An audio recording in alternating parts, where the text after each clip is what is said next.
Ya estamos con el ingeniero civil, escritor y político del Partido Nacional, Ruperto Olón, ex legislador aparte de su fuerza política, que estuvo en octubre por sexta vez en Israel, y hablaremos entonces de su viaje y del porqué, ¿no? Del por qué visitar tantas veces este país. ¿Cómo le va, Ruperto? Muy bien, con mucho gusto de Bienvenido. estar aquí en Observador TV. Bueno, muchas gracias por visitarnos. ¿Cómo se explica que haya ido tantas veces a Israel? Bueno, es una suma de distintas causas. Digo, en un momento fui por el LATU, la primera vez que fui, en el año 92, para ver justamente los parques tecnológicos que se estaban desarrollando, que es un modelo extraordinario y que ha tenido un impacto formidable en el desarrollo de Israel. Israel es un muy pequeño país que del tamaño de un departamento nuestro, de los grandes, pero que ha logrado un impacto mundial con su tecnología. O sea que ese era uno de los... Y hace ruido como si fuera del tamaño de Estados Unidos, más o menos. Después tiene toda la problemática política y social que conocemos, y supongo que hablaremos ahora, pero digo, vale la pena destacar esa capacidad en un territorio además muy pobre, ¿no? Es decir, hay zonas que son verdaderamente desiertos, por lo menos la mitad, y pedregales, ¿no? De haber logrado un desarrollo extraordinario sobre la base de la tecnología, que es en definitiva conocimiento, ¿no? Formación de su capital humano, de su ciudadano, y capacidad de inventar y descubrir cosas nuevas. Entonces, eso siempre me resultó fascinante. También fui como ingeniero en alguna vez, claro. Hicimos unas cuantas... como legislador, como senador. Exactamente, también he participado de diversos encuentros, y en los últimos años, sobre todo de encuentros que en procura de ayudar o arrimar algún granito de arena al tema de la paz en la región, ¿no? Bueno, este último viaje, que es el de octubre, lo hizo entonces a modo de que fue invitado junto con otros referentes del mundo que se preocupan por la problemática de Israel. Efectivamente, éramos gente de 25 países, de Uruguay estaba yo, pero había algunos de otros países de América Latina, muchos de Europa, por supuesto, y también de África y de Asia, ¿no? O sea, éramos de unos 25 países, gente que estamos preocupados con el tema y que procuramos que nuestros países ayuden o participen de alguna forma en esto. Uruguay además tiene una historia. Uruguay participó primero en el reconocimiento de que debía haber un Estado judío en la conferencia de Balfour mucho antes de que existiera. Luego fue uno de los países que participó en las Naciones Unidas, en el comité de 11 países, que se discutió eso y salió la moción que Uruguay participó activamente de la creación de los dos estados, el Estado israelí, el Estado árabe, digamos, en Palestina, de la demarcación de los primeros límites, de la instalación, es decir, o sea, Uruguay tuvo un rol activo y por eso fue de los primeros países en tener relaciones diplomáticas con Israel, con el nuevo Estado de Israel. Estoy hablando del año 47. ¿Y quién los invitó esta vez? Esta vez nos invita una organización que se llama Asociación de Caucus, digamos, de amigos de Israel, una cosa por el estilo. Es en inglés el nombre o en hebreo, por eso es difícil de traducir. Pero digamos, ¿Qué le aportó esta última visita? Bueno, me aportó yo veo una realidad distinta a la que emerge de las noticias de todos los días, porque nosotros vemos siempre, obviamente, lo que va pasando el día a día, y siempre, lamentablemente, en esa zona suceden hechos trágicos. Sí, es un conflicto permanente. Es un conflicto permanente, pero también hay que verlo en perspectiva. Yo tengo la perspectiva de estos 20 años, pero sumo la anterior de lo que uno ha leído y visto. Israel hoy día tiene fronteras estables y pacíficas con Egipto, un país de 60, 70 millones de habitantes, muy grande. Con Jordania tiene la paz también firmada y excelentes relaciones. Tiene una situación estable con Siria, no de paz, pero sí estable, porque además Siria ha visto que sus problemas no están en Israel, sino están en otra zona, con el yihadismo y con todos los problemas internos que tiene, y tiene una situación estable con Líbano. Tiene además una población de sus 7, 8 millones de habitantes, 1.600.000 son árabes, de los cuales la mayoría tienen ciudadanía israelí, votan y tienen sus representantes en la Knesset, en el Parlamento de Israel, y con los cuales generalmente hay una situación de convivencia muy buena. De hecho, uno habla con muchos de ellos, tanto autoridades como ciudadanos comunes que uno habla. Entonces, yo creo que hoy día el tema está mucho más focalizado en el problema de Hamas, que es un grupo terrorista, y en el hecho de procurar que el Estado palestino salga a flote, que se establezca realmente, y que funcione, y que dé mejores condiciones de vida a sus habitantes. Pero el problema está mucho más localizado en eso. Lo que nosotros, y tampoco, ojo, no es tampoco un tema con los musulmanes, es decir, la inmensa mayoría de los musulmanes dentro y fuera de la región son partidarios de la paz. Son partidarios de la paz. Yo he hablado con muchos jefes de organizaciones importantes, sociales y políticas, y son partidarios de la paz. Pero usted en estos últimos viajes vio que hay una buena sintonía para aceptar que el Estado palestino sea un país independiente. El Estado palestino, sí, eso sí. Yo que la autoridad palestina sea un Estado independiente. Seguro, sí, yo creo que hay, incluso más. Estuvimos hablando con el vicecanciller, que es el número 2 de la parte de la política internacional, y nos dijo, nosotros lo que queremos son conversaciones mano a mano, por supuesto que puede haber otros países que ayuden como facilitadores, pero mano a mano, el Estado palestino e Israel, y hacer un esfuerzo por entender los dramas que cada uno vive, cada uno tiene sus propios dramas y no han sido chicos, y yo creo que hay a pesar de que todos los días pasan hechos o cada pocos días, yo creo que hay una situación hoy día de madurez en la región para que eso suceda. Si fíjese que hay países como Irán, que hace 5 años o 10 años planteaban la desaparición del Estado judío o poco menos. Hoy día están totalmente ya en otra posición. O sea... Sí, estamos en otra etapa. Estamos en otra etapa. Como que se ve hoy día que Israel no es el problema está en otra parte. Israel puede ser parte de la solución. El problema es que ahí hay un odio crónico, ¿no? Y como hay tanto odio, es difícil que se acabe la guerra para siempre ahí. Hay que entender eso, exactamente. Acá hay cosas históricas. Odio de los dos lados. De los dos lados, porque durante muchos siglos hubo enfrentamientos. Israel el pueblo judío tiene ahí 3.500 años de historia, pero también ha habido árabes durante muchísimos años y musulmanes, bueno, de la época desde que el Islam comenzó para acá. Pues hay odios y situaciones ahí cruzadas difíciles de resolver, pero yo creo que hoy día están más, yo diría que el problema mayor es la existencia de un grupo terrorista, Hamás, que controla una parte de ese territorio, del territorio que debería ser parte del Estado palestino. El Estado palestino está fracturado, digamos, en una parte que la gobierna la autoridad, la autoridad reconocida internacionalmente, y una parte que en realidad tuvo una especie de revolución o insurgencia, como se quiera llamar, y quedó controlado por un grupo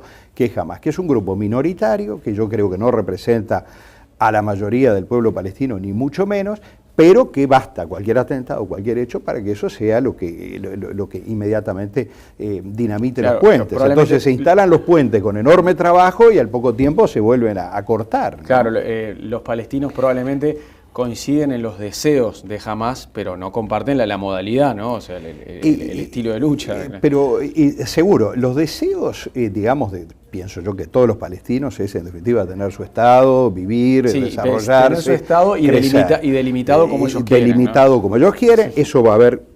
Adelanto, eso sí, va a haber conflictos. En América tenemos 200 años de independencia, debemos tener fácil 20 conflictos, hemos tenido guerras entre los países. Por y contra que somos considerados de los más pacíficos que hay, y cada poco tiempo hemos tenido alguna guerra entre dos países, o hemos estado al borde, y algunas se han concretado y han sido sangrientas, ¿no?